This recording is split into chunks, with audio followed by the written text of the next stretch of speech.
Hi, I'm Claire. It's day 9 in the 12 days of Clairemas, and today I want to introduce to you my crafty reading based project for 2019, the book blanket. So this whole project started because my friend Chelsea, who is over at A Reading Outlaw on YouTube, she saw someone on Twitter talking about making a book scarf for themselves in 2019. So she tweeted this and a bunch of our friends in common, including myself, just jumped on this and went like, what is this? It sounds like such a great idea. And what it was that this person is making a scarf where the pattern is dictated by what books they are reading in 2019. This sounds super great. I'm going to do it. A bunch of my friends from booktube and book blogging are going to do it. I'm gonna do a blanket because I have many scarves already and I just fancied making something extremely large and unsubtle. But one of the great things about this project is already like half a dozen of my friends are doing it and we are all going to do it in a completely different way. So what do I mean when I say that the pattern is going to depend on the books that I read? Well, for me, it's pretty simple. I'm doing a hexagon blanket, so little crochet hexagon that I make individually and then I sew together. And each of them is going to represent one book that I've read this year. And the genre of the book is going to determine the color of the hexagon, which means that I'm going to end up with a massive blanket with lots of colors, and that's exactly what I want. Now, other people that are doing scarves are doing a few lines of knitting for each book. I know some people are talking about doing a line of knitting for every 25 pages so that you can see, looking at the scarf, if it was a novella or a giant tome. I know a lot of people are also doing colors to represent genres, but some people are also doing like different stitches to represent the age range of the book or the medium of the book. So that's all really exciting. I mean, in the end, it's going to be either a garment or a blanket or something like that that is almost encoded with what you've read, so that if you look at it and you know the code, you can tell what books were read in the year. And I think that is the cool, I mean, it's a really nerdy idea, but I think it's really cool. So I've got my pattern for the blanket. I've printed it out. I'm also going to put it on the screen rather than just show it to you because you're not going to be able to see it very well like that. But it's very pretty. It's made to work with a lot of different colors. It is a free pattern on Ravelry, so if you want to do it, you can do it also. It's not too difficult. I've known how to crochet for a really long time, but I've also not crocheted regularly for a while. I did a couple of trial runs with the hexagons. The first one was a bit wonky, so I undid it, and then I tried again, but the second time was the charm. And look at it, it's very cute. Again, I'll put like a proper picture up so that you can actually see it, but I think it looks really nice. I think it's going to be amazing when all of it is put together, and then I'll have something really colourful to put in the background of the videos. So obviously this bluish purple I did my trial hexagon in is one of my colours, but I have many more. As you can see, I've got two purpley colors, a darker one and a lighter one. I've got two blue colors, again a darker and a lighter one. Same with two greens, one fairly light and one deep emerald one. And then I've got a coral and a dark red. And then I also have a really light gray, which looks more or less blue depending on the light. It's going to be the border around the blanket, and it's also going to be a color that I can use to put random hexagons that don't actually represent a book in the blanket if it's too small and I want to make it a little bit bigger.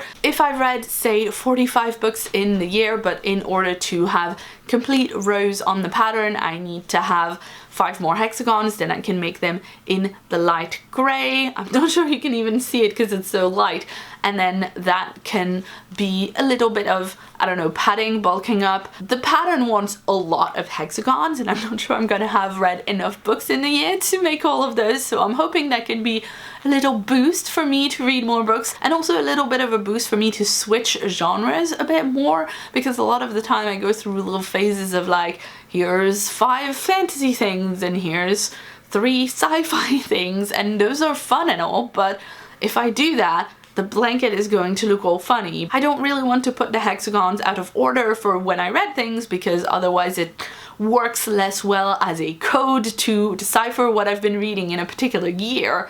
However, I also want the blanket to look very nice and to have the colors like mixed in and everything, so I'm going to have to see what I can do in terms of like keeping it a little bit more mixed up this year, and maybe making sure that after I finish a fantasy I have to switch to a different genre so that the blanket looks better. It sounds a little silly and vain when I say it like this, however, I am pretty sure this is the kind of psychological argument that will work super well on my brain. The only thing I haven't quite decided yet is how I'm going to assign the colors per genre. Now these 4 colors, the 2 purples and the 2 blues, I have 2 balls of each of these colors. By the way, if you're thinking to yourself, that is a lot of yarn, it must have been a bit expensive. Yes, it was, but it was also a Christmas present from my mom. She took me to the yarn store and we bought a lot of yarn. She is calling my present a blanket in kit form because she is a giant nerd also. I told her about the project and she thought it was pretty cool. This is where I get it from, both book-wise and craft-wise. But anyway, when I was originally planning for the blanket, I thought these colors should be for subgenres of SFF, because I thought to myself, I read mostly SFF, so I thought the 2 blues could be for hard sci-fi and soft sci-fi. I know Bree from Bree Reads Books is doing that, and I thought the fantasies could be for like contemporary real world fantasies and then secondary world fantasies. And then I actually looked at my Goodreads year in review for 2018 thing, and my whole beautiful plans kind of evaporated because, as it turns out, I didn't read like an overwhelming amount of sci-fi and fantasy. I certainly read more sci-fi and fantasy than any other genre, but it is probably not enough to warrant like its own sub-genre color division in the blanket. I think it would be nice for the blanket to actually reflect, you know, that there are some genres I read more than others. I'm not trying to arrange the subgenre and genre categories to make the numbers as even as possible across the blanket. I think it would be nice for it to reflect that there are things I read more than other things, especially since, you know, a lot of the colors are a little muted, and then I've got this bright red and this bright coral, and the greens are also quite like loud compared to everything else. So I think it would be quite nice to just have more of the purples and the blues, but it still leaves a lot of issues with how you categorize things, because I want to do genre, but does that mean I'm completely disregarding age range and medium?